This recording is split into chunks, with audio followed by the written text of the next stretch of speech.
चलिएगा बच्चों, कैसे हैं आप? उम्मीद है कि सभी अच्छे होंगे। मैं लेकर आया हूं सेमीकंडक्टर की एक और वीडियो जिसमें बहुत ज़्यादा इंपॉर्टेंट क्वेश्चंस हैं और मुझे लगता है कि सेमीकंडक्टर में इससे कुछ ना कुछ निश्चित ही पूछा जाएगा। तो चलते हैं, क्वेश्चंस की ओर बढ़ जाते हैं और ध्यान से करना है। एक और बात, वीडियो को पूरा देखें क्योंकि बहुत ही ज़्यादा एक्सपेक्टेड क्वेश्चंस हैं आप लोगों के, निश्चित ही इससे कोई ना कोई क्वेश्चन बनने के चांस हैं। तो बच्चों देख सकते हैं हम लोग क्वेश्चन नंबर 1 की ओर। What is the net charge on p-type semiconductor and n-type semiconductor? तो हम लोग देखते हैं कि भाई p-type semiconductor में और n-type semiconductor में जो हमारा नेट चार्ज होगा बच्चों, नेट चार्ज होगा 0। नेट चार्ज बनता है बच्चों 0। अब मन में क्वेश्चन आता है कि नेट चार्ज 0 कैसे होगा। तो बात को समझेंगे कि हम चार्ज का कॉन्सेप्ट पढ़ते थे, तो चार्ज होने के लिए किसी भी बॉडी को, किसी क्रिस्टल को, किसी एटम को इलेक्ट्रॉन का या तो लॉस होना, कहने का मतलब कि इलेक्ट्रॉन या तो उससे बाहर जाएं या कहीं से उस पर एक्स्ट्रा इलेक्ट्रॉन आ जाए, तभी तो बॉडी चार्ज होती थी। अब हम यहां देख पा रहे हैं कि हमने एक पी टाइप सेमीकंडक्टर का एग्जाम्पल लिया है। पी टाइप सेमीकंडक्टर में हम लोग देख पा रहे हैं एल्युमिनियम जो हमने मिक्स किया उसका नंबर होता है बच्चों 13। अब 13 जो नंबर है इसमें 13 प्रोटॉन होंगे और 13 ही इलेक्ट्रॉन होंगे। जितना चार्ज प्रोटॉन पे है उतना ही चार्ज इलेक्ट्रॉन पे है, तो नेट चार्ज जो बनेगा हमारा वो 0 होगा। नेट चार्ज कैसा होगा? 0। ऐसे ही दूसरा जो नंबर है वो सिलिकॉन है। सिलिकॉन का नंबर भी आप लोग जानते हैं कि सिलिकॉन का नंबर है 14। अब 14 प्रोटॉन है और 14 ही बच्चों यहां पर इलेक्ट्रॉन है, तो नेट चार्ज यहां भी कितना बना बच्चों? 0। तो ये बात सभी को क्लियर आ गई होगी कि इस कंप्लीट क्रिस्टल में जितने इलेक्ट्रॉन हैं उतने ही प्रोटॉन हैं, तो बच्चों नेट चार्ज कैसा रहेगा? 0। कई बार बच्चे क्या सोच लेते हैं कि एल्युमिनियम के जो 3 इलेक्ट्रॉन्स थे, जो बैलेंस इलेक्ट्रॉन्स थे, उन्होंने एक एक का शेयर कर लिया, लेकिन एक जो होल है यहां पर बन रहा है और होल पर जो रहता है वो पॉजिटिव चार्ज रहता है। तो बच्चे इसलिए आंसर लगा देते हैं कि पी टाइप सेमीकंडक्टर पे जो चार्ज होगा वो पॉजिटिव होगा और एन टाइप सेमीकंडक्टर पे जो होगा वो नेगेटिव होगा। लेकिन बच्चों ऐसा नहीं है, यहां हमें ये बात ध्यान रखनी है कि ये चार्ज कैरियर्स हो सकते हैं, लेकिन नेट चार्ज पी टाइप में और एन टाइप में जो होगा बच्चों वो 0 होगा। चलेगा, उम्मीद है कि ये बात आपको समझ में आई होगी। अगले क्वेश्चन की बात कर लेते हैं। अगला क्वेश्चन भी बढ़िया क्वेश्चन है, बड़ा सिंपल सा क्वेश्चन है। क्वेश्चन कह रहा है कि कार्बन एंड सिलिकॉन, कार्बन और silicon have the same electric structure, structure दोनों के सेम है, then why is the carbon an insulator but silicon a semiconductor. तो जो सिलिकॉन है वो तो सेमीकंडक्टर है और जो हमारा कार्बन है वो इंसुलेटर है। ऐसा क्यों? क्योंकि दोनों की आउटर सेल में जो इलेक्ट्रॉन है वो 4 है, बैलेंस इलेक्ट्रॉन दोनों के पास 4 हैं। लेकिन बच्चों यहां पर सिलिकॉन को तो हमने बोला है सेमीकंडक्टर, बट कार्बन को पढ़ रहे हैं हम लोग इंसुलेटर। तो जो एक बात तो ये ध्यान रखनी है कि जब हम पढ़ाते हैं कि जो सेमीकंडक्टर्स होते हैं उनकी एक्सटर्नल ऑर्बिट में 4 इलेक्ट्रॉन होते हैं, बट ये भी ध्यान रखनी है कि कंपलसरी नहीं है कि जिनकी ऑर्बिट में 4 इलेक्ट्रॉन हो वो सेमीकंडक्टर ही हो, लेकिन जो सेमीकंडक्टर होंगे निश्चित ही उनकी एक्सटर्नल ऑर्बिट में 4 इलेक्ट्रॉन होंगे। एक बार देखते हैं और बात को समझते हैं। बच्चों यहां पे हम लोग देख पा रहे हैं ये कार्बन का हमने स्ट्रक्चर बनाया है। ये जो बैलेंस इलेक्ट्रॉन है, जो 4 बैलेंस इलेक्ट्रॉन है, वो कौन सी ऑर्बिट में मिल रहा है हमको? सेकंड सेल में, सेकंड ऑर्बिट में मिल रहा है। हम लोग देख सकते हैं कि कार्बन के लिए 2 और 4 ये हमें सेकंड ऑर्बिट में मिल रहा है। बात करूं अगर मैं सिलिकॉन की, तो सिलिकॉन पे हम लोग देखते हैं कि 2, 8, 4। तो ये जो 4 इलेक्ट्रॉन हमको मिल रहा है ये थर्ड में मिल रहा है। ये जो हमारी सेल है वो थर्ड सेल है, ये हमारी थर्ड सेल है। अब आपको बात को समझने, भाई सेमीकंडक्टर अच्छा कौन है? जो इजीली कम एनर्जी पे इलेक्ट्रॉन को बैलेंस बैंड से कंडक्शन बैंड में ट्रांसफर कर दे, कम एनर्जी पे, वो हमारे लिए बेस्ट सेमीकंडक्टर है। अब हम लोग देख पा रहे हैं कि ये हमारा न्यूक्लियस है और न्यूक्लियस पे जो चार्ज होता है बच्चों वो हमारे पास पॉजिटिव चार्ज होता है। कैसा चार्ज होता है? पॉजिटिव। अब इलेक्ट्रॉन के पास जो हमारा चार्ज है वो नेगेटिव चार्ज है। अब पॉजिटिव और नेगेटिव को एक दूसरे को अट्रैक्ट करते हैं। अब इसके जो बैलेंस इलेक्ट्रॉन है सिलिकॉन के, वो थर्ड ऑर्बिट में, न्यूक्लियस से डिस्टेंस ज्यादा है, और यहां जो बैलेंस इलेक्ट्रॉन है वो नियरेस्ट है। तो आप लोग समझ सकते हैं कि हम किसको इजीली निकाल सकते हैं, हमें किसको कम एनर्जी देकर भी हम लोग फ्री करा सकते हैं। तो बच्चों आपका जवाब होना चाहिए कि सिलिकॉन के इलेक्ट्रॉन्स को हम कम एनर्जी देकर ही compare to carbon easily free करा सकते हैं कंडक्शन के लिए। तो बच्चों इसीलिए हम लोग सेमीकंडक्टर को तो सिलिकॉन की कैटेगरी लाते हैं और कार्बन को जो है हम लोग इंसुलेटर की कैटेगरी में रखते हैं। इसको एक बात और समझ सकते हैं, आंसर अगर हमें लिखना है तो मैंने लिखा हुआ है the 4 binding electrons of carbon and silicon lie respectively in the second orbit. तो आप लोग देख पा रहे हैं कि यहां हमें सेकेंड ऑर्बिट में मिल रहा है एंड थर्ड ऑर्बिट, तो यहां पर जो मिला वो थर्ड ऑर्बिट में मिला। जो एनर्जी रिक्वायर्ड होगी आउट एन इलेक्ट्रॉन, इलेक्ट्रॉन को बाहर निकालने के लिए एटम से, वो much less than for carbon, carbon से कम एनर्जी चाहिए सिलिकॉन को। इसलिए हमने सिलिकॉन को रखा है सेमीकंडक्टर की कैटेगरी में और कार्बन को रखा है इंसुलेटर की कैटेगरी में। आप इसको एक शॉर्ट में भी आंसर लिख सकते हैं। क्या आंसर लिख सकते हैं? हम लोग जानते हैं कि किसी एटम से इलेक्ट्रॉन को बाहर निकालने के लिए, फ्री करने के लिए जो एनर्जी होती है उसे बोलते हैं हम लोग आयनाइजेशन एनर्जी। तो हम लोग ऐसा लिख सकते हैं ionisation energy, ionisation energy of silicon, ionisation energy of silicon much less than for carbon. जो आयनाइजेशन एनर्जी है कार्बन की, सॉरी सिलिकॉन की, वो कार्बन से बहुत कम है, इसलिए इसको हम सेमीकंडक्टर की कैटेगरी में रखते हैं और कार्बन को हम इंसुलेटरी कैटेगरी में रखते हैं। अगर बच्चों हम एक जर्मेनियम का एग्जांपल ले लें, जर्मेनियम जो है हम लोग देखते हैं जर्मेनियम में जो नंबर है हमारा वो 32 है। अब इसके जो फ्री इलेक्ट्रॉन्स होंगे, जो बैलेंस इलेक्ट्रॉन होंगे जिनको हम बैलेंस बोलते हैं, वो इससे भी दूर होंगे।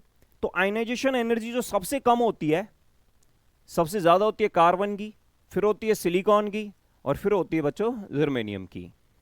तो ये बात हमें समझ में आनी चाहिए कि कार्बन को हम इंसुलेटर रखेंगे, सिलिकॉन और जर्मेनियम को सेमीकंडक्टर रखेंगे। उम्मीद है कि आपको आंसर क्लियर हो गया होगा, बात भी समझ में आ गई होगी। चलते हैं नेक्स्ट क्वेश्चन की ओर। क्वेश्चन नंबर 3 है, बड़ा बढ़िया क्वेश्चन है और मोस्टली बच्चे इसको गड़बड़ करते हैं, ध्यान से समझते नहीं है, कंफ्यूज रहता है। In half wave rectification what is the output frequency if input frequency is 25 hertz. तो बच्चों मैं इसका आपको एक ऐसा नोट दे रहा हूं, एक सिंपल सी बात बता रहा हूं जिससे आंसर में गलती होने के चांस बिल्कुल नहीं रहेंगे। उस बात को समझेंगे थोड़ा सा। एक नोट हमें ध्यान रखना है। क्या नोट याद रखना है बच्चों? हम लोग देखेंगे फ्रीक्वेंसी, फ्रीक्वेंसी को मैं यहां एफ से रिप्रेजेंट कर रहा हूं। फ्रीक्वेंसी, हमारे पास 2 टाइप्स के रेक्टिफायर होते हैं। एक होता है बच्चों हाफ वेव रेक्टिफायर, एक होता है फुल वेव रेक्टिफायर। तो जो हाफ वेव रेक्टिफायर है उसमें फ्रीक्वेंसी हमारी चेंज नहीं होगी, नो चेंज। ये ध्यान रखना है, कुछ भी आपको पेपर में आ जाए तो सिंपली ये याद रखनी है ट्रिक कि हाफ वेव में फ्रीक्वेंसी चेंज नहीं होगी। अगर फ्रीक्वेंसी 25 हर्ट्ज है तो आउटपुट फ्रीक्वेंसी भी 25 हर्ट्ज ही होगी। अब हम बात कर लेते हैं फुल वेव की। अब फुल वेव में हम लोग देखेंगे फुल वेव। अब फुल वेव रेक्टिफायर, इसमें जो हमारी फ्रीक्वेंसी है वो 2 टाइम्स हो जाएगी। 2 टाइम्स से सेंस समझते होंगे, डबल हो जाएगी। जैसे यहां पे 25 है तो 50 हो जाएगी, 50 है तो 100 हो जाएगा। अब मन में आया कि आंसर तो चलो हमें इस नोट से ही मिल गया, क्या आंसर बनेगा अपना? बोले सर आंसर बनेगा, हमसे बोल रहे हाफ वेव रेक्टिफायर और इनपुट फ्रीक्वेंसी 25 है, तो आउटपुट फ्रीक्वेंसी भी, जो हमारी आउटपुट फ्रीक्वेंसी है वो भी हमारी कितनी रहेगी बच्चों? 25 हर्ट्ज ही रहेगी, क्योंकि फ्रीक्वेंसी चेंज नहीं होती। अब बच्चों के मन में आता है कि सर इसका कॉज क्या है, इसको हम देख लेते हैं, एक बार समझ लेते हैं इसको। अब समझेंगे कि ऐसा क्यों हो रहा है, तो सभी बच्चों को क्लियर होगा कि व्हाट इज द फ्रीक्वेंसी। अब फ्रीक्वेंसी क्या होता है बच्चों कि 1 सेकंड में होने वाला जो रिपीटेशन है, जो साइकिल्स है, उसके नंबर को ही हम लोग फ्रीक्वेंसी बोलते हैं। अब यहां देखें, थोड़ा सा बात को समझने का प्रयास करें। मैंने इनपुट का एक वेव डायग्राम आपको बना लिया, अब देख रहे हैं इनपुट का यही वेव डायग्राम है। यस, इनपुट, ये हमारा इनपुट है। इनपुट का हमने डायग्राम बना लिया बच्चों। अब हम लोग बात करेंगे, जैसा हम लोग पढ़ाते हैं, हाफ वेव और फुल वेव। मैं दोनों को रिप्रेजेंट कर रहा हूं, हाफ वेव रिप्रेजेंट कर रहा हूं और फुल वेव रिप्रेजेंट कर रहा हूं। अब हाफ वेव में हम लोग देखते हैं, देखेंगे बच्चों, हाफ वेव के लिए हम लोग रिप्रेजेंट करते हैं, यस, और फुल वेव का आउटपुट हम लोग रिप्रेजेंट करते हैं। ये आपको बात समझ में आ गई होगी। यस, एक है हाफ वेव का, एक है फुल वेव का। अब देखिएगा, बड़े ध्यान से समझिएगा, जब इनपुट की हमने फ्रीक्वेंसी देखी बच्चों, तो इनपुट में क्या है कि जो रिपीटेशन हो रहा है बच्चों, यहां इस साइकिल के बाद हो रहा है, एक साइकिल कंप्लीट साइकिल है, इसके बाद फिर से रिपीटेशन हो रहा है। यहां के टाइम को हम लोग टी बोलते हैं, कोई भी टाइम लगा हो। अब आप लोग देखो कि ये हाफ वेव है, हाफ वेव, और ये हमारा फुल वेव। जो हमारा हाफ वेव है उसमें जो रिपीटेशन हो रहा है, यहां से यहां तक हम गए, फिर यहां तक आए, और यहां के बाद रिपीटेशन हुआ है। तो जो रिपीटेशन स्टार्ट हो रहा है वो उतने ही टाइम में एक बार ही हो रहा है। तो आपने देखा जो इनपुट की होगी वही आउटपुट की फ्रीक्वेंसी बनेगी। लेकिन हम लोग देखें फुल वेव में, फुल वेव में देख पा रहे हैं हम, उतने ही टाइम में एक बार रिपीटेशन यहां तक हो गया, फिर उसके बाद दोबारा रिपीटेशन हो गया। तो यह 2 टाइम रिपीटेशन हुआ उतने ही सेम टाइम में। तो बच्चों फुल वेव में जो हमारी फ्रीक्वेंसी होती है वो कैसी हो जाती है? 2 टाइम्स ऑफ इनपुट। ये याद रखना है कभी भी। अगर सपोज करो ये फुल वेव होता तो यहां पे 50 हो जाती, और अगर हाफ वेव है तो यहां हम लोग देखेंगे सेम रहेगी, कोई चेंज नहीं आएगा। इस बात को जरूर समझना है। बच्चा क्या सोचता है कि रिपीटेशन ऐसा ही है, नहीं बच्चों, रिपीटेशन किसी भी तरीके से हो रहा है, अगर वो रिपीट हो रहा है इतने टाइम के बाद, उसी से हमें फ्रीक्वेंसी काउंट करनी है। तो बच्चों उम्मीद है ये क्वेश्चन भी आपको समझ में आ गया होगा, ऐसी गलती ना हो। और देखो इससे सीखने को भी मिल रहा है। मान लो पेपर में आ जाता है कि भाई half wave full wave rectifier का कैरेक्टरिस्टिक्स बनाओ, तो आप इन चीजों का भी यूज कर सकते हैं। तो हमें इसको ध्यान से समझना है, कॉपी पेन लेकर बैठें और ध्यान से समझते रहें। अगर कोई भी समस्या आ रही है तो उसे कमेंट बॉक्स में जरूर शेयर करें, मैं उम्मीद करूंगा कि आपको निश्चित ही समझा सकूं। चलिएगा नेक्स्ट क्वेश्चन देखेंगे, ये भी बढ़िया क्वेश्चन है। क्वेश्चन नंबर हम 4 की बात करें तो कह रहे थे draw the output signal in A PN junction diode when A square input. Square input आप देख पा रहे हैं। अभी तक बच्चों हम लोग ऐसे देखते थे एसी के इनपुट जो है, यस या नो। तो बच्चों ये इसमें और इसमें अंतर है। ये जो हमने देखा है कि यहां से जो कांस्टेंट फॉर्म बन रहा है, इसको हम लोग बोलते हैं square input signal of 10 volt as shown in the figure. देखा, the figure is applied across it. अब हम लोग इसके अक्रॉस जो है आउटपुट बनाने का प्रयास करेंगे। तो सबसे पहले मैं इनपुट ड्रॉ कर लेता हूं आप लोगों के लिए। देखेंगे इनपुट को, इनपुट कैसे। तो आपने देखा जो हमारा इनपुट बना हुआ है कुछ इस तरह से बना हुआ है। ये हमारा इनपुट सिग्नल है, ऐसे बना हुआ है। ये जो यहां पे लाइन हमें देखने को मिल रही है, ये किसको बताती है? यहां पे लिखा नहीं है उन्होंने, यहां -5 वोल्ट और यहां पर हम लोग +5 वोल्ट देख रहे हैं। तो ये बच्चों क्या रहेगा? 0। ये हमारा इनपुट है। अब हम लोग देखेंगे बच्चों आउटपुट। तो सबसे पहले बात को समझना है कि जो डिवाइस मिल रहा है जिसको हम ये सिग्नल देने वाले हैं, जो इनपुट सिग्नल हम लोग दे रहे हैं इसको, ये क्या है? ये बच्चों है half wave rectifier, half wave. अब हमको कैसे पता चल रहा है हाफ वेव है? तो बच्चों देखेंगे यहां पे एक सिंगल डायोड लगा हुआ है। अब ये जो भी सिग्नल है हम लोग इसी को तो प्रोवाइड करा रहे हैं, डायोड को। तो बच्चों हमको एक चीज ध्यान रखनी है अच्छे से, और उसको क्या ध्यान में रखना है कि जो हमारा इनपुट है वो हमें कैसे करना है। अब देखेंगे हमें ये बात जरूर ध्यान से रखना है कि हम जो भी दे रहे हैं, जो भी हम लोग इनपुट दे रहे हैं वो डायोड को दे रहे हैं। तो हमें इसी पॉइंट को पहले कंसीडर करना है। जैसे सपोज दैट ए और बी। तो जब हमने इसको सिग्नल दिया तो ये -5 वोल्ट है, तो ए पॉइंट जो है हमारा हो गया -5 वोल्ट पे। अब ये जो डायोड है इसको हम पी बोलते हैं और इस वाले इसको बोलते हैं हम लोग एन। अब पी रीजन जब नेगेटिव से कनेक्ट हो जाता है या लो से कनेक्ट हो जाता है तो हम लोग जानते हैं कि इसको हम लोग रिवर्स बेस्ड कहते हैं। और रिवर्स बेस्ड में इनफाइनाइट रेजिस्टेंस प्रोवाइड होता है, जिसकी वजह से जो करंट है हमारा वो कैसा हो जाता है? 0। करंट को अलाउ करता ही नहीं है। अब बच्चों यहां तक तो हमें कोई आउटपुट देखने को मिलेगा ही नहीं। तो मैं यहां पे बना लेता हूं इसको। अब हम लोग देख सकते हैं यहाँ 0। अब हम यहां से यहां तक गए तो हमें कोई सिग्नल मिलने वाला नहीं है, यहां तक कोई सिग्नल हमको नहीं मिलेगा क्योंकि हमारा जो है रिवर्स बेस में है। अब जैसे ही हम यहां से बच्चों ऊपर की तरफ चलेंगे तो ये +5 वोल्ट हो गया। अब जैसे +5 वोल्ट होगा तो हमारा जो डायोड है, जब हम +5 वोल्ट इधर हो जाएगा, पोलरिटी चेंज हो जाएगी और ये वाला पॉइंट नेगेटिव पे हो जाएगा। तो अब ये फॉरवर्ड की जगह ये वर्क करेगा रिवर्स बेस में। सॉरी, मैं ध्यान देंगे इसको, हम ध्यान देंगे कि ये फॉरवर्ड बेस की तरह वर्क करेगा क्योंकि पी रीजन पॉजिटिव से कनेक्ट हो गया। और जब पी रीजन पॉजिटिव से कनेक्ट हो जाएगा बच्चों तो बेटा हमें सिग्नल देखने को मिलेगा, तो हमें यहां तक मिलेगा। जैसे ही हम फिर यहां आ जाएंगे, इसके बाद इधर आएंगे तो नेगेटिव पे आएंगे, फिर से पोलरिटी चेंज होगी, तो हमारा जो डायोड है वो फिर से रिवर्स बेस्ड हो जाएगा और हमें आउटपुट देखने को नहीं मिलेगा। तो बच्चों ध्यान क्या रखना है कि हम जो सिग्नल्स देते हैं वो डायोड को दे रहे हैं, हमें पोलरिटी इसी की चेक करनी है। जो इनपुट है पहले इसको देखना है कि यहां पे हमें क्या करना है। यस, तो पहले नेगेटिव पे था तो ये फॉरवर्ड बेस में रहा, और जब यहां पहुंचा तो ये रिवर्स बेस में रहा, और जब ये यहां पहुंचा तो बच्चों फॉरवर्ड बेस में हो गया। तो इस वजह से जो हमारा आउटपुट सिग्नल बनेगा वो इस तरह से हमें देखने को मिलेगा। ये बात हमें समझ में आनी चाहिए। उम्मीद करता हूं क्वेश्चन क्लियर हो गया होगा। बात को समझना है कि जो मैंने बोल्ड भी दिया है एक बार, तो इसको ध्यान से समझना है कि P अगर पॉजिटिव से तो फॉरवर्ड में रहेगा और नेगेटिव पे लगा हुआ है तो रिवर्स में रहेगा, और रिवर्स में हमें कोई भी आउटपुट देखने को नहीं मिलेगा बच्चों। नेक्स्ट क्वेश्चन की ओर चलते हैं। ये भी क्वेश्चन बहुत बढ़िया है। सीबीएसई ने इस क्वेश्चन को 2017 में पूछा। कॉन्सेप्ट बेस्ड क्वेश्चन है, बड़ा ही सिंपल क्वेश्चन है, आपको निश्चित ही समझ आ जाएगा। एक बैटरी लगी हुई है 9 वोल्ट का, यहां पर 9 वोल्ट की एक बैटरी लगी हुई है जिसमें पॉजिटिव पोलरिटी इधर है, नेगेटिव इधर है। अब हम लोग देखते हैं कि जो वोल्टेज यहां है ये प्लस रहा, पॉजिटिव।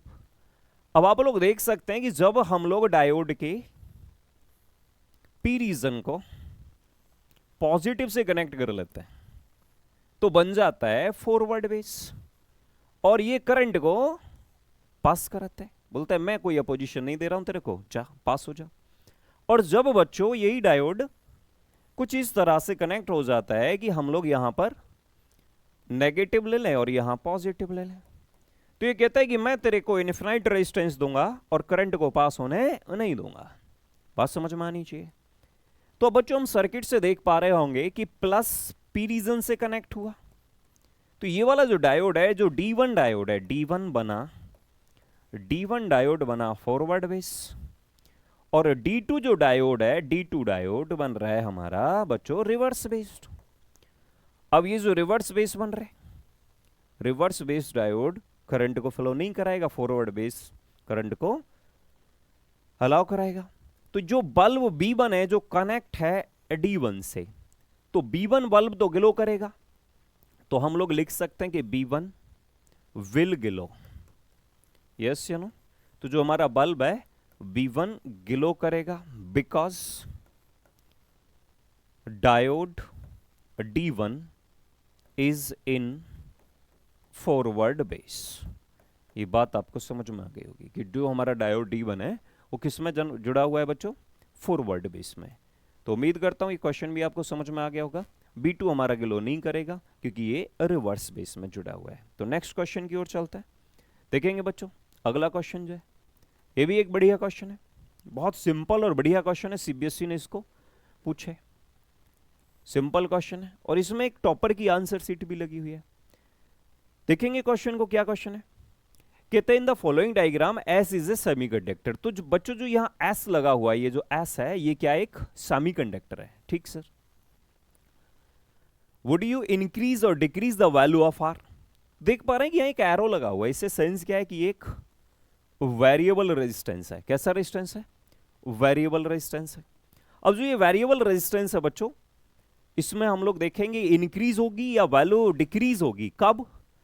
जब reading of ammeter a constant, यहां एक एमीटर लगा हुआ है, इसकी जो रीडिंग है इसको हम लोग कांस्टेंट रखेंगे। आई जो रखना है वो कैसा है? कांस्टेंट।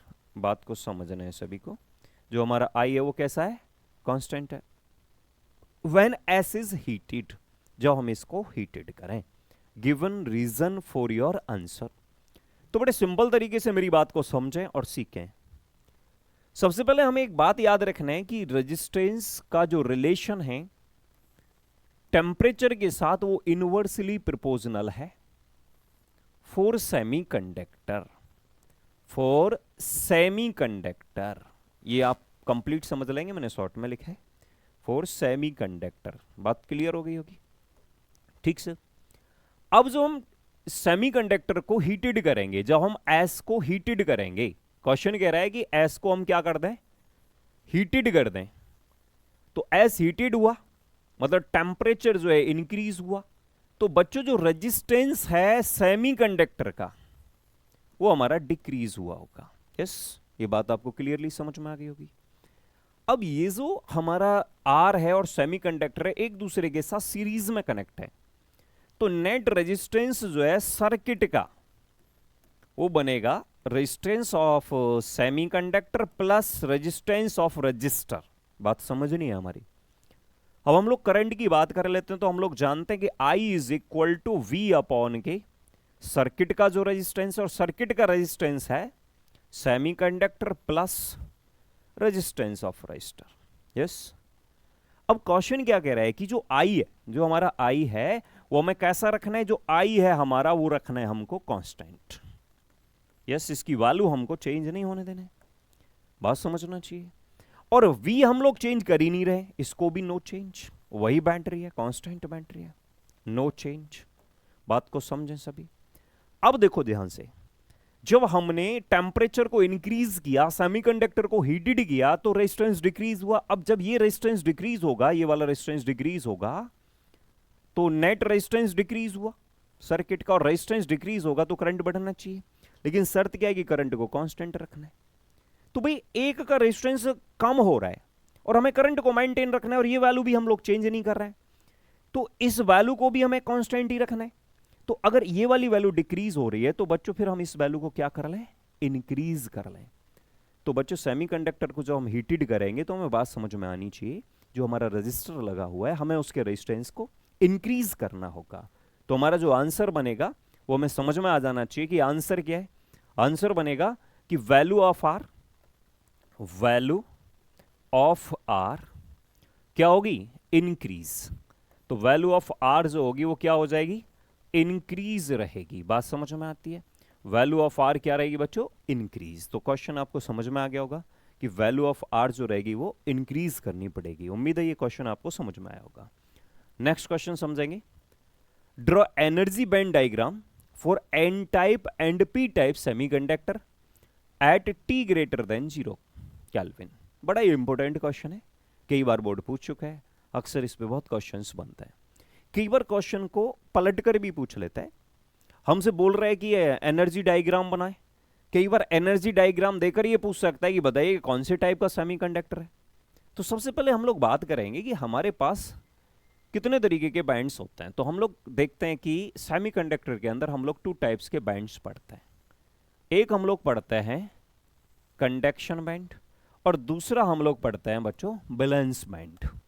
दोनों के बीच में एक एनर्जी गैप होता है जो कि लेस देन होता है 3 eB। यहां से यहां जो एनर्जी गैप है वो लेस देन होता है 3 eB। यस, एक बात आपको याद रखनी है, यहां ध्यान देंगे थोड़ा सा, ये जो एनर्जी गैप है यहां तक ध्यान रखना है। यस, अगर हमारा जो डोनर एनर्जी लेवल है अगर कंडक्शन बैंड के जस्ट बिलो बना हुआ है तो बनता है बच्चों एन टाइप। ध्यान रखना है, कौन सा टाइप बनेगा, एन टाइप। और अगर बच्चों हम लोग बात करें पी टाइप सेमीकंडक्टर की, तो हमें यह भी समझ में आना चाहिए कि हमारे 2 बैंड्स होते हैं, एक बच्चों कंडक्शन बैंड और एक बैलेंस बैंड। अब कंडक्शन बैंड और बैलेंस बैंड देखेंगे हम लोग, यहां हम लोग देख सकते हैं, ये हमने बनाया है इसको, ये हमारा बैलेंस बैंड है और इधर ये हमारा कंडक्शन बैंड है। अगर हमारा जो एनर्जी लेवल है एक्सेप्टर एनर्जी लेवल अगर वो बैलेंस बैंड से जस्ट ऊपर बना हुआ है तो बच्चों हमें याद रखना है कि ये होता है पी टाइप। एक क्वेश्चन अगर ऐसा आ जाता है तो हमें ट्रिक में याद रखना है कि अगर डोनर का एनर्जी लेवल जो है वो कंडक्शन बैंड के नियरेस्ट बना हुआ है जस्ट बिलो, तो बेटा बनता है एन टाइप, और इस कंडीशन में हम लोग बनता है पी टाइप। अब दोनों ही कंडीशंस में हमें एक बात याद रखनी है, जो हमारा बैलेंस बैंड है उसमें तो ऑलरेडी इलेक्ट्रॉन्स रहते ही है। अब इलेक्ट्रॉन फ्री होते हैं या तो थर्मल इफेक्ट की वजह से या इंप्योरिटी की वजह से। तो हमें यहां बड़ी सावधानी से इलेक्ट्रॉन और होल को रिप्रेजेंट कर रहे हैं, जिसमें मोस्टली बच्चे गलती कर देते हैं। अगर थोड़ा सा इस बात को समझेंगे तो निश्चित ही आप गलती नहीं करेंगे, जरा ध्यान दें। तो सबसे पहले मैंने यहां पर आप लोगों के लिए इलेक्ट्रॉन बना लिए। बैलेंस बैंड में इलेक्ट्रॉन दोनों में ही होंगे, चाहे पी टाइप है चाहे एन टाइप है। यहां हम लोगों को इलेक्ट्रॉन को रिप्रेजेंट कर लेने, बिल्कुल आराम से सभी बच्चों को समझ आएगा, बस थोड़ा सा ध्यान दें। कर लिया। अब यहां क्या करना है हम लोगों को, कंडक्शन बैंड, और हम लोग बात कर रहे हैं टी ग्रेटर देन 0 केल्विन की। कितने केल्विन की बात कर रहे हैं हम लोग? टी ग्रेटर देन 0 केल्विन की। अब टी ग्रेटर देन 0 केल्विन है, तो भाई जब टेम्परेचर ग्रेटर देन 0 केल्विन होगा तो जो हमारे कोवलेंट बॉन्ड्स बने हुए हैं वो बॉन्ड्स ब्रेक होते हैं, और जब बॉन्ड्स ब्रेक होते हैं तो इलेक्ट्रॉन फ्री होता है, और इलेक्ट्रॉन के फ्री होने से होल्स जनरेट होते हैं। तो थर्मल इफेक्ट की वजह से यहां जो इलेक्ट्रॉन थे बैलेंस बैंड के, वो कहां पहुंच जाता है? कंडक्शन बैंड में। तो मैंने यहां पर 2 इलेक्ट्रॉन्स को रिप्रेजेंट किया। आप 3 भी कर सकते हैं, 4 भी कर सकते हैं, लेकिन ध्यान रखना है जो थर्मल इफेक्ट से जनरेटेड होंगे वहां उतने ही होल्स आपको दिखाने भी पड़ेंगे। ये मैं रिप्रेजेंट कर रहा हूं होल्स को, तो यहां मैंने ये होल्स बना दिए, इसको मैं रिप्रेजेंट कर रहा हूं होल। यस, तो यहां मैंने 2 इलेक्ट्रॉन्स जो बनाए वो थर्मल जनरेटेड इलेक्ट्रॉन बनाए, ताकि हमारा जो टेम्परेचर है वो 0 रहे। अब यहां हमें कंडक्शन बैंड में और भी इलेक्ट्रॉन्स हमको शो करने हैं, क्योंकि एन टाइप में हमने 5 वैलेंसी की इंप्योरिटी ऐड की है, और जब हम 5 वैलेंसी इंप्योरिटी ऐड करते हैं, जो कि हमारा एनर्जी लेवल होता है उन इलेक्ट्रॉन्स का डोनर का, ये यहां से शिफ्ट होकर यहां पहुंच जाते हैं। ये हमें ध्यान रखना है। तो यहां हमें दिखाना होगा, हम यहां एक्स्ट्रा इलेक्ट्रॉन्स दिखाते हैं। बच्चों को कंफ्यूजन हो जाता है कि भाई जब हम प्योर पढ़ते थे तो जितने यहां होल्स बनाते थे उतने वहां इलेक्ट्रॉन्स दिखाते थे। तो बच्चों वहां ध्यान देना, केवल थर्मल इफेक्ट से ही इलेक्ट्रॉन जनरेट हुए थे जो कंडक्शन में गए थे, लेकिन हमने एन टाइप में 5 वैलेंसी इंप्योरिटी ऐड की है, तो जो 5 वाला जो एक्स्ट्रा इलेक्ट्रॉन है वो भी तो हमें कंडक्शन बैंड में चला जाएगा कम ही एनर्जी पर। तो बच्चों ये ध्यान रखना है हम लोगों को। और एक शॉर्ट ट्रिक भी हम लोग याद रख सकते हैं कि एन टाइप में नंबर ऑफ इलेक्ट्रॉन, ध्यान देंगे एनी से मैं रिप्रेजेंट कर रहा हूं नंबर ऑफ इलेक्ट्रॉन को, number of electron in conduction band greater than होगा number of hole in valence band. ये शॉर्ट ट्रिक आप लोग याद रख सकते हैं कि जो इलेक्ट्रॉन्स की संख्या है कंडक्शन बैंड में वो ग्रेटर देन होगी number of holes in valence band, क्योंकि बेटा यहां होल्स थर्मल इफेक्ट से जनरेट हुआ है, जबकि इलेक्ट्रॉन्स एक्स्ट्रा हो चुके हैं जो हमने इंप्योरिटी मिलाई है। ऐसे ही सेकंड हमें याद रखना है, पी टाइप के लिए हमें क्या याद रखना है? Number of hole greater than, ऐसा समझेंगे, number of hole in valence band. Holes always valence band में ही बनेंगे, क्योंकि होल कहां बनता है बच्चों? जहां इलेक्ट्रॉन फ्री होता है उसकी जगह पर ही तो होल बनना है हमको, या हमने कोई इंप्योरिटी मिक्स की है तो ऑलरेडी उसकी जगह बनी हुई है, वो दूसरे को अपनी ओर खींच लेगा। तो balance band greater then number of free electron,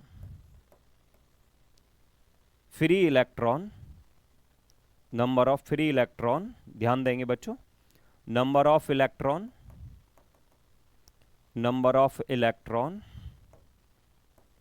बच्चों ध्यान देना, नंबर ऑफ इलेक्ट्रॉन, सॉरी बेटा ध्यान देंगे एक बार, यहां से समझें जरा, सेकंड पॉइंट को फिर से जरा समझेंगे। Number of holes in valence band greater then number of electron in conduction band. इस बात को भी समझेंगे तो इस शॉर्ट ट्रिक से हम लोग समझ सकते हैं कि कैसा हमें एनर्जी लेवल बनाना है।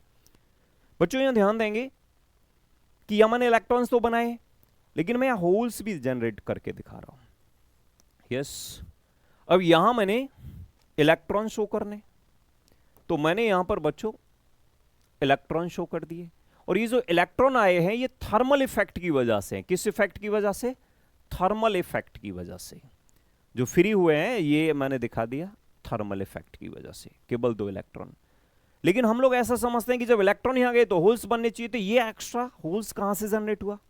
तो जो हमने इंप्योरिटी मिक्स की थी, जिसमें हम लोग 13 नंबर्स की इंप्योरिटी मिला रहे हैं, जैसे एल्युमिनियम है, बोरान है, बात समझ में आनी चाहिए, थर्ड ग्रुप की इंप्योरिटी हम लोग मिक्स कर रहे हैं, तो उनके पास तो एक्सटर्नल ऑर्बिट में 3 ही इलेक्ट्रॉन्स हैं, और जब वो यहां से सिलिकॉन के साथ शेयरिंग करेंगे तो यहां पर होल्स क्रिएट हो जाएंगे।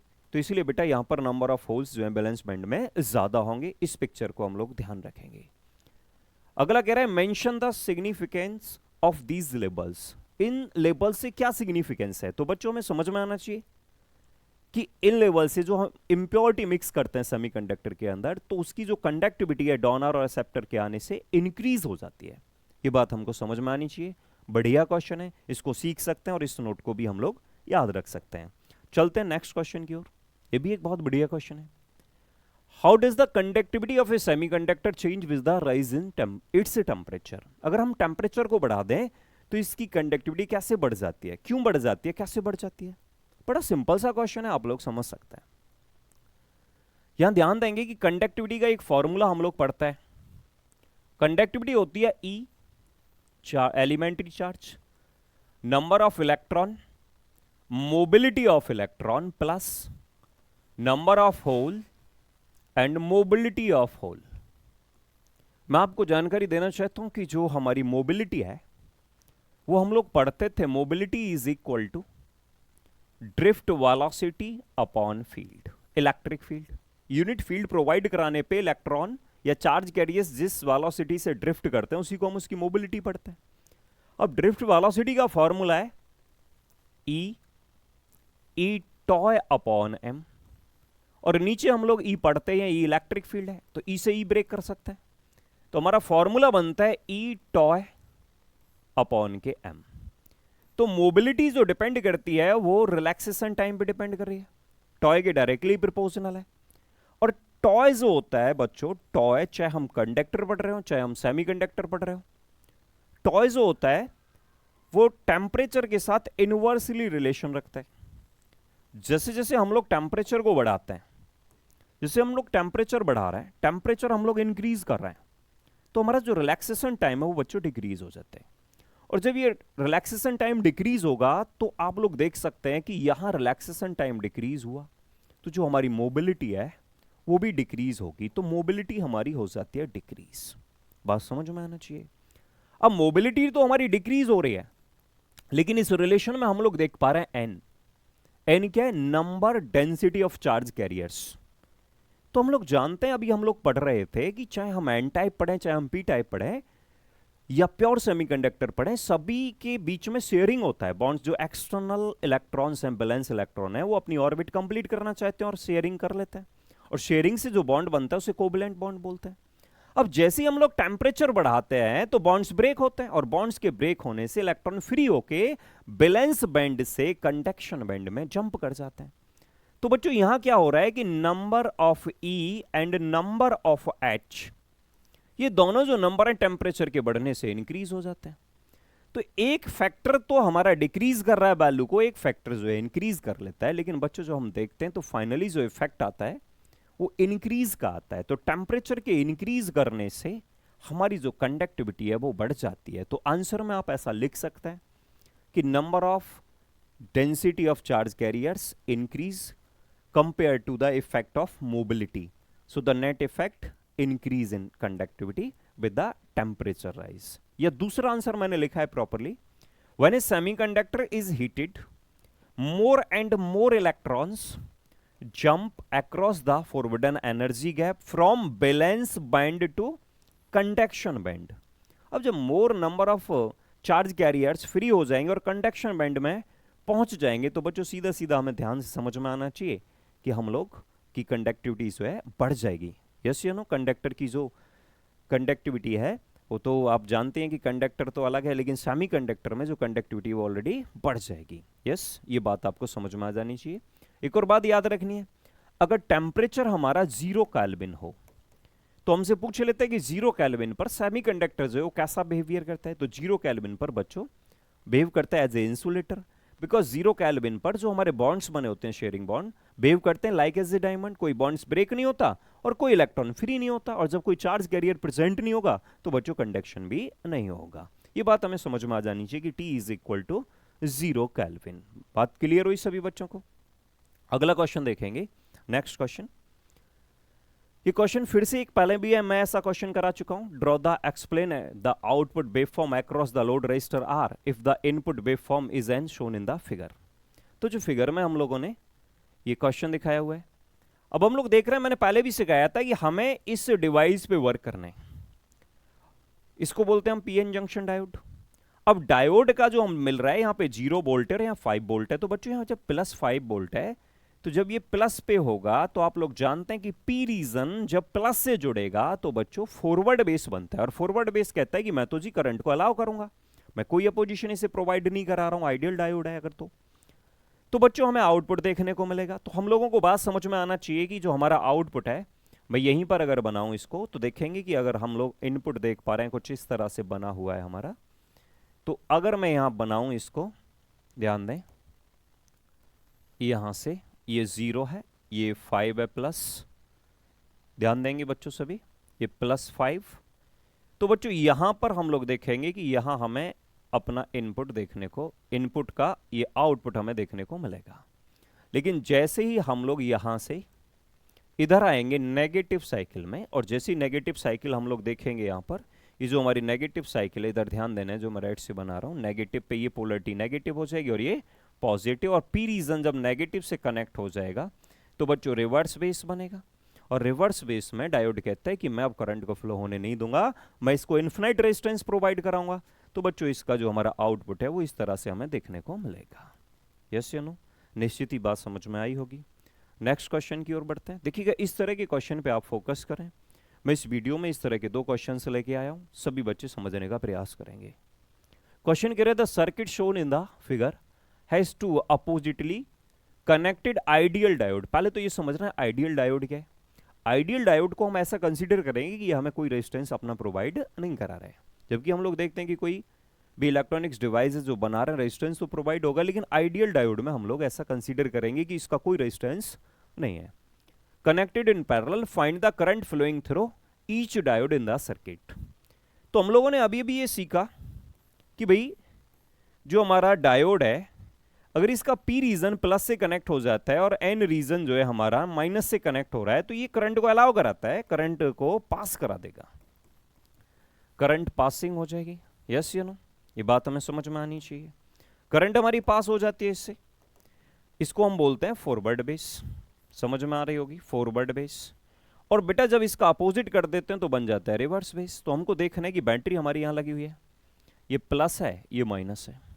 अब जब इधर प्लस हुआ तो ये वाला पॉइंट भी हमारा प्लस पे होगा, और इधर जो हमने देखा ये माइनस पे होगा, नेगेटिव होगा, इधर ये नेगेटिव रहेगा, यस, ये प्लस रहेगा। तो देख पा रहे हैं कि पी रीजन जो है जुड़ा हुआ है प्लस से, तो ये तो बनेगा बच्चों फॉरवर्ड बेस में। और यहां पर हम लोग देख पा रहे हैं कि ये जो पी रीजन है नेगेटिव से जुड़ा हुआ है, तो बच्चों ये रहेगा रिवर्स बेस्ड में। अब जब ये रिवर्स बेस में हो गया, ये कहता है कि मैं करंट को फ्लो होने ही नहीं दूंगा, तो इस ब्रांच को तो हम कट ही कर दें, क्योंकि इससे तो करंट फ्लो होने वाली है ही नहीं। बोल रहा है मेरे ऊपर जब करंट आएगी तो मैं तो पास नहीं करूंगा, मैं इनफिनाइट रेजिस्टेंस दूंगा। तो बच्चों हम फिर इसको कैसे सॉल्व करें? तो जो हमारे पास फाइनली सर्किट बना कुछ ऐसा बन गया होगा, ये रेजिस्टेंस रहा, ये हमारा डायोड बन जाएगा। ये ध्यान से समझेंगे जरा इस डायोड को, ये हमारा डायोड बना और इसका नेम है हम लोग D2, और यहां एक 4 ओम रेजिस्टेंस लगा हुआ है, और ये बैटरी लगी हुई है बच्चों 12 वोल्ट की। अब तो आप लोग देखते हैं कि बड़ा ही सिंपल क्वेश्चन है कि यहां पर जो डायोड है वो D2 है, यहां पर 12 वोल्ट की बैटरी लगी हुई है। अब ये जो रेजिस्टेंस है 2 ओम और 4 ओम, आप देख रहे हैं रेजिस्टेंस से रेजिस्टेंस कनेक्ट है, तो सर्किट का जो नेट रेजिस्टेंस बन गया बच्चों वो बन गया 4 + 2, बोले तो 6 ओम। अब हमें करंट फ्लो कराना है, तो I इक्वल टू हम लोग जानते हैं V/R। और बच्चों जब I इक्वल V/R है तो सर्किट पे जो नेट पोटेंशियल डिफरेंस है 12 वोल्ट है, और यहां पे जो रेजिस्टेंस है वो 6 है। तो 6 से हम लोगों ने जब इसको कट किया तो कितने एम्पियर की करंट बनी? 2 एम्पियर। तो एक क्वेश्चन ये सिंपली हमें समझ में आ जाना चाहिए कि हमारा जो करंट बनेगा वो कितने एम्पियर का बनेगा, 2 एम्पियर का। अब इसी में कई बार क्या होता है कि क्वेश्चन ऐसा आ जाता है कि डायोड का भी रेजिस्टेंस हमें गिवन होता है, जैसे कि नेक्स्ट क्वेश्चन में हम देख लेते हैं, ध्यान से समझेंगे। अब इस क्वेश्चन को देखें, the circuit shown in the figure contain 2 diodes each with A forward resistance 50 ओम। अगर फॉरवर्ड में हम लोग कनेक्ट कर रहे हैं तो 50 ओम का रेजिस्टेंस देगा, and infinite backward resistance, backward से ही मतलब होता है बच्चों रिवर्स बेस का। आपसे पूछ रहे कि करंट इन 100 ओम रेजिस्टेंस, बताओ तो 100 ओम में कितनी करंट होगी। तो जो प्रोसेस हमने पिछली क्लास में किया, मतलब पिछले क्वेश्चन में किया, उसको हम लोग समझेंगे। ये प्लस है तो यहां का जो पोलरिटी होगा वो भी प्लस ही होगा, पॉजिटिव, ये भी पॉजिटिव पर ही रहेगा। अब हम लोग देखेंगे इधर जो पोलरिटी हमें मिलेगा वो नेगेटिव हो गया होगा, लो वोल्टेज रहेगा यहां नेगेटिव। यस, बड़े सिंपल तरीके से हम लोग समझ सकते हैं। अब ये जो डायोड D1 है सबको क्लियरली दिख रहा होगा कि भाई ये फॉरवर्ड बेस में, रीजन क्या है कि P रीजन पॉजिटिव से कनेक्ट और N रीजन जो है उसका से कनेक्ट है, और D2 जो है वो रिवर्स बेस बन चुका है। और रिवर्स बेस तो मैं बार बार कह रहा हूं कि भाई करंट को अलाउ करता ही नहीं, तो ये वाला हमारा इसको करंट को फ्लो नहीं करेगा, तो ये हमारी ब्रांच हमने कट कर दिया। अब हमारे पास जो सर्किट बना वो इस तरह से बना, ये D1, ये 200, यहां बैटरी लगा दी हमने, और ये बन गया 100 ओम। अब हमें ध्यान क्या देना है कि 100 ओम, 200 ओम, 100 ओम, 200 ओम, और जो हमारा ये डायोड है, जो हमारा डायोड है D1, ये भी हमें एक रेजिस्टेंस प्रोवाइड करा रहा है, और रेजिस्टेंस जब फॉरवर्ड बेस में होगा तो 50 ओम का दे रहे हैं। और बच्चों ये पता है कि फॉरवर्ड में तो सर्किट का जो नेट रेजिस्टेंस रहेगा, सर्किट का नेट रेजिस्टेंस बना 50 प्लस 200 प्लस 100, बिकॉज तीनों ही सीरीज में कनेक्ट है बच्चों। सीरीज में हम लोग देख पा रहे हैं कि एक से दूसरा कनेक्ट है, और जो करंट डायोड से पास होगा वही 200 से पास होगा, वही 100 से पास होगा, क्योंकि हम लोग जानते हैं कि सीरीज में जो रहेगा वो करंट सेम ही रहेगा। और दूसरी प्रॉपर्टीज जानते हैं कि सेल जितना करंट दे रहा है कंजर्वेशन ऑफ चार्ज से, उतना उसे आना ही आना है हर हाल में। 100 यहां लगा हुआ है तो उतनी ही करंट फ्लो होगी। तो हम लोग करंट कैसे निकालें, जानते हैं कि I equal to V upon R। V is equal to, हमें कितने वोल्ट दिए हुए हैं, 6 वोल्ट है, तो हम लोग 6 लेंगे, और 6 अपॉन जो नेट रेजिस्टेंस है वो हमारा हो गया 350। अब यहां हमारा आंसर आ जाएगा। कॉन्सेप्ट आपको क्लियर हो गया होगा। मैं देखता हूं कि कौन बच्चे कमेंट में जल्दी इसके आंसर को मुझे बताएंगे। सही आंसर आप लोग मुझे बताइएगा, बिल्कुल आप डिवाइड कर लेंगे तो आपके पास आंसर मिल जाएगा। तो ये आप लोग यहां पर बताएंगे कमेंट में कि इसका कितना आंसर होगा। तो बच्चों इस तरह से मैंने कुछ क्वेश्चंस आपको सिंपली कराए। जो मैं अगली वीडियो लेकर आ रहा हूं उसमें आपका कुछ थ्योरेटिकल पार्ट भी होगा, टच करेंगे, और अगर उस वीडियो को और आप लोग कर लेते हैं तो निश्चित ही सेमीकंडक्टर में आपको कोई प्रॉब्लम नहीं आएगी, ऐसा मैं आपको भरोसा दिलाता हूं। तो वेट कीजिएगा अगली वीडियो के लिए, मैं जल्दी ही आपके लिए लेके आ रहा हूं। नमस्कार, धन्यवाद।